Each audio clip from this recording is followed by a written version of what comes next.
নমস্কার। আজ সবার স্বামীজি বইটি থেকে আপনাদের আমি 4 নম্বর গল্পটি বলবো। তবে এই 4 নম্বর গল্পটি পড়ার আগে আপনাদেরকে একটু প্রথম গল্পটি মনে করিয়ে দিই।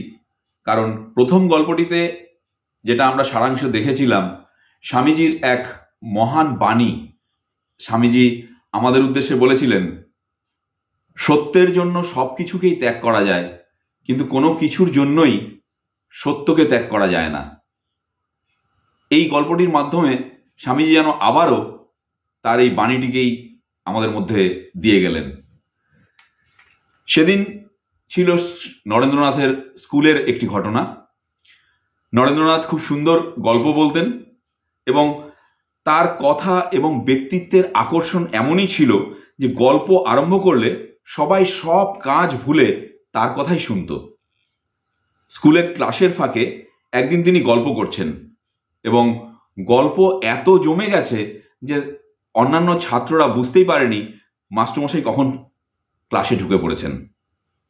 শিক্ষক এসে ক্লাসে পড়াতে শুরু করেছেন, কিন্তু নরেন্দ্রনাথের গল্প তখনও চলছিল।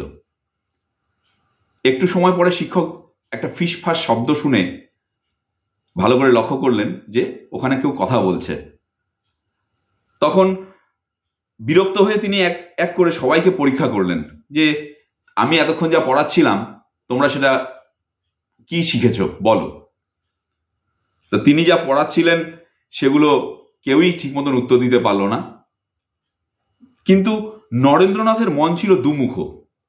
গল্পের ফাঁকেও তিনি মনের একটা অংশ পড়ার দিকে রেখে দিতেন। ফলে শিক্ষক যখনই নরেন্দ্রনাথকে পড়া জিজ্ঞেস করলো, নরেন্দ্রনাথ তখন নির্ভুল উত্তর দিয়ে দিলেন।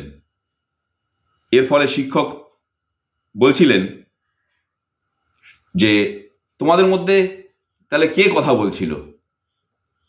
তখন সবাই নরেন্দ্রনাথকে দেখিয়ে দিল। শিক্ষকের সেটা বিশ্বাস হলো না।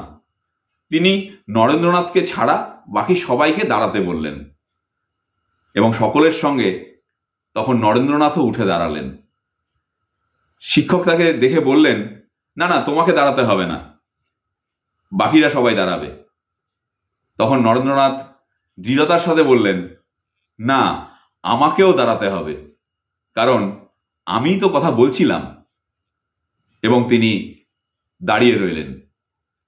এর মধ্যে দিয়ে স্বামীজি কিন্তু আবারও এটাই প্রমাণ করলেন যে তিনি কথা বলছিলেন এটাই সত্য, কাজেই তার শাস্তির ভয়ে তিনি সেই সত্যটাকে লুকোলেন না। তো এই সমস্ত বাণীগুলো, এই সমস্ত কথাগুলো আমার বলার উদ্দেশ্য একটাই, আমরা যদি আমাদের দৈনন্দিন জীবনে এর কিছু প্রভাব বিস্তার করতে পারি, এই আশা রেখেই আজকের মতো এখানে রাখছি। নমস্কার।